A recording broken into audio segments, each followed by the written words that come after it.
Hola chicas, ¿cómo están? Esta es la clase que corresponde, según cronograma, 25 del 10.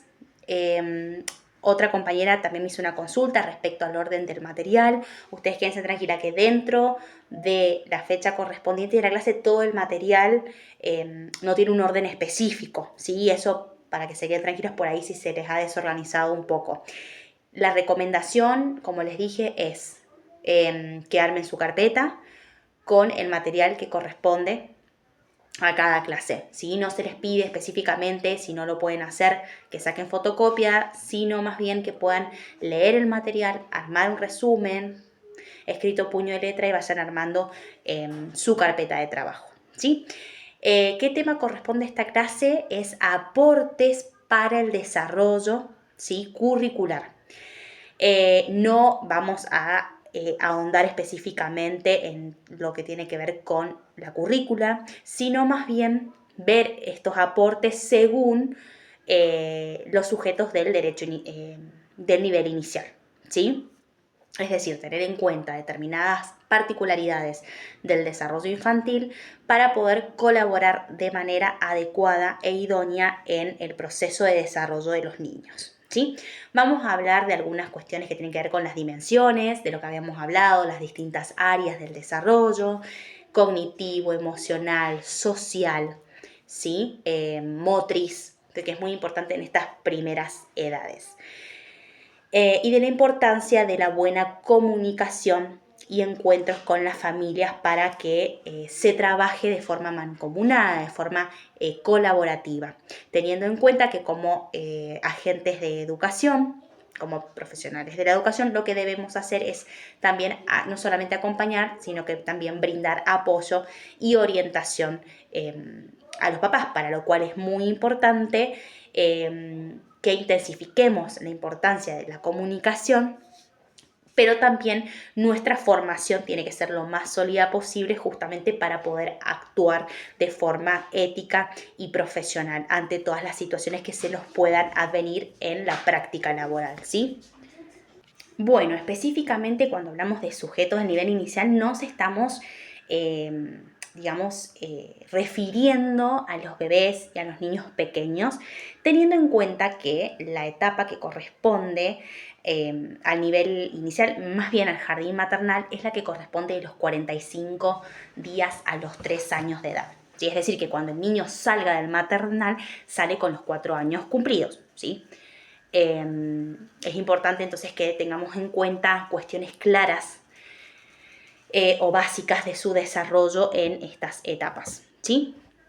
Entonces, también dentro del material que les he compartido, que es el libro de aportes para el desarrollo curricular de Rosa Windler y Lucía Moreu, vamos a encontrar también la importancia o la relevancia que se le da a los adultos en el proceso de la constitución subjetiva en la actualidad, por supuesto, y en particular el lugar que tienen los docentes, aquellos que nos estamos formando en todo lo que tiene que ver con el desarrollo infantil, con la atención a la primera infancia, y de los estudiantes, ¿sí? De los estudiantes, porque hace mucho foco y mucho hincapié en la importancia de estar al tanto de las últimas investigaciones, de autores antiguos que también han brindado importantes aportes a todo lo que tiene que ver con la educación infantil, con su desarrollo.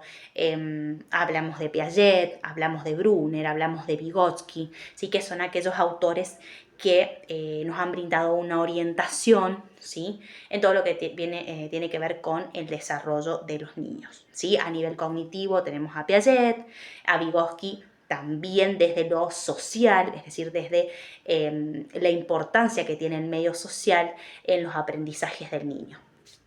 Entonces también se habla de lo fundamental que es lograr generar vínculos sólidos con los niños, es decir, el vínculo que se genera entre un adulto y un niño, porque justamente los adultos son aquellos, digamos, que van a establecer los límites, que van a ayudar a comprender las normas de convivencia, determinados modos propios de nuestra cultura, de nuestra sociedad, ¿sí? Acá también se hace foco, que en la clase anterior habíamos hablado de la importancia de los vínculos que se establecen entre niños y adultos, porque mucho tiene que ver, ¿sí?, en la constitución psíquica, la relación de niños y adultos, los vínculos que establecen y cómo inciden, ¿sí?, en sus relaciones posteriores, es decir, en las relaciones que vayan a ir estableciendo en el transcurrir de su vida.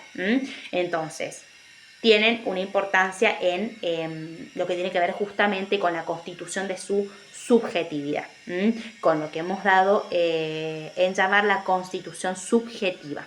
Bien, entonces es importante tener en cuenta que hablamos del grupo primario y de los grupos secundarios. ¿Sí? Grupo primario nos estamos refiriendo pura y exclusivamente a la familia. ¿Sí? ¿Por qué en la familia? Porque, bueno, la familia es, digamos, ese ámbito íntimo en donde técnicamente debería prevalecer un ambiente cálido, un ambiente armonioso, de cariño, de contención y apoyo, ¿sí? Entonces aquí el niño es en donde empieza a vivenciar o a experimentar todo lo que tiene que ver con el desarrollo, obviamente, emocional, afectivo, y donde se van dando sus primeros aprendizajes, ¿sí? Entonces, tanto en el ámbito familiar como en el escolar, somos los adultos, ya sea padres, docentes, auxiliares, quienes van a ir organizando los espacios de los niños. Es decir, los espacios nos referimos al ambiente. El ambiente siempre remarcamos que debe ser adecuado para que el niño pueda explorar con seguridad objetos y recursos adecuados para su etapa de desarrollo, no forzarlos en tratar de que lleven a cabo posturas, posiciones o actividades que no son aptas, ¿sí?, que implican un riesgo, que implican también quizá un retroceso o tratar de adelantar los procesos. Entonces así foco en esto, ¿no? En que son los adultos realmente los que tienen, entre comillas, ese poder.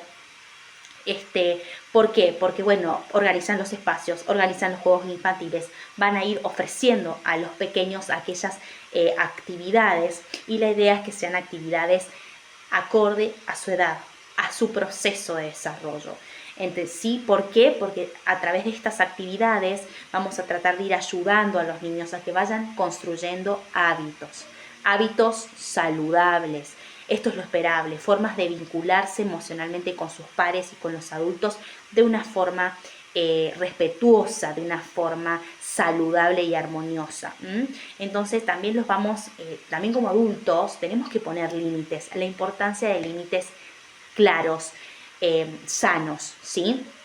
Y vamos también brindando estas restricciones que implican prohibiciones, entre comillas, para evitar determinadas situaciones que pueden ser perjudiciales para el niño. Le vamos regulando los permisos, le vamos transmitiendo también creencias y vamos a ayudarlos a gestionar y a canalizar sus intereses para su aprovechamiento, para su crecimiento, y también ayudarlos a gestionar, como dijimos, sus emociones, sus temores e inseguridades. Entonces hablamos mucho acá de lo que es la subjetividad. ¿Sí? Subjetividad viene de sujeto, que tiene que ver con la conformación, con la construcción de mi yo, de mi sí mismo.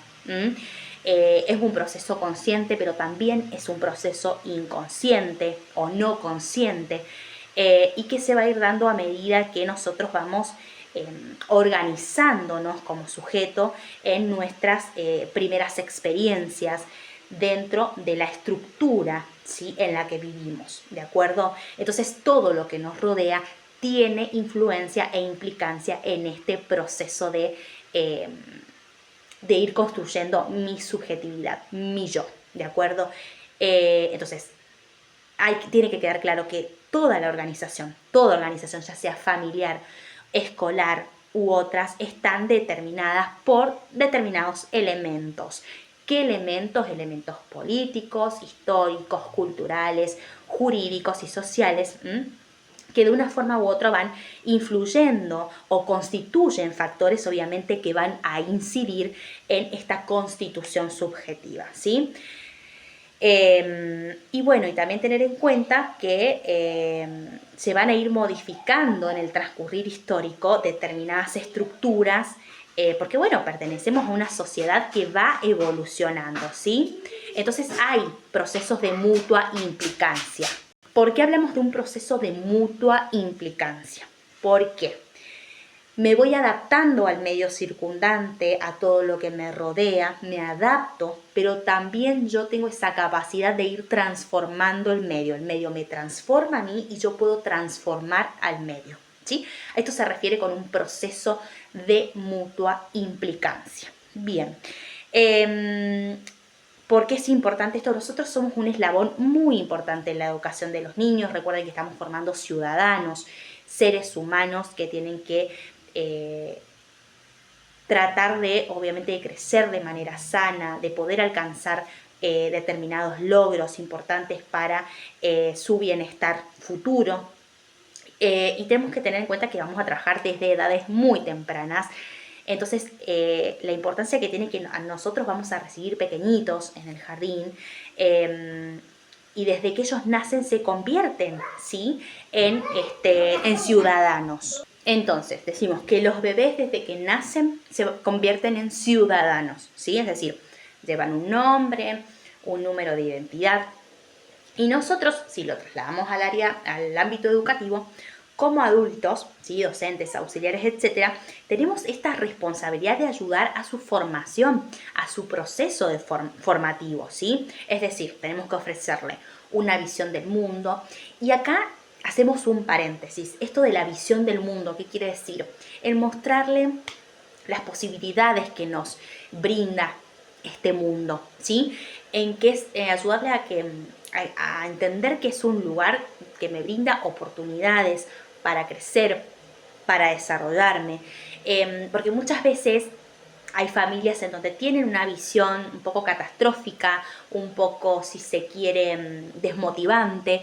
Entonces trasladan todos estos sentimientos de malestar a los pequeños y el niño crece inseguro, temeroso, en donde no puede explorar, en donde se lo restringe, ¿sí?, desde lo psicológico y también desde lo físico, porque no se le estaría brindando las oportunidades para socializar de manera adecuada y poder conocer y ir adaptándose a distintas realidades. Entonces esto hace que el niño crezca limitado, ¿sí? Entonces, ¿por qué es importante ofrecerle una visión del mundo? Ir acercándolos poco a poco a los conocimientos que ha ido construyendo la humanidad, es decir, transmitir información, conocimiento, acompañarlos en sus procesos de exploración para conocer, para aprender, ¿sí? Es muy importante esto. ¿Por qué es importante? Porque los estamos ayudando a formarse realmente como seres humanos, a que tengan una relación armoniosa con su propio cuerpo, con sus pares, ¿sí? Entendiendo que son seres humanos, que son personas únicas, singulares, ¿sí?, con necesidades específicas, y ayudarlos a la formación de valores, de entender sus obligaciones, sus responsabilidades, sus derechos, ¿sí? Entonces, no solamente enseñamos lo curricular, lo académico, los contenidos, sino que también los ayudamos desde lo emocional, ¿sí? Desde esto que hablábamos, desde la educación de valores. Así que bueno, quería hacer este paréntesis para que se entendiera esta diferencia. No solamente la escuela enseña lo que es académico, los contenidos, sino también lo que tiene que ver con los valores. También surgen situaciones en las escuelas en donde se van tocando otros temas que no tienen que ver pura y exclusivamente con lo académico, pero estos otros aprendizajes se van dando de manera implícita, quizá no voluntaria, y otros intencionalmente, como los que se plasman en la planificación curricular, ¿de acuerdo? Continuamos en el siguiente video. Muchas gracias.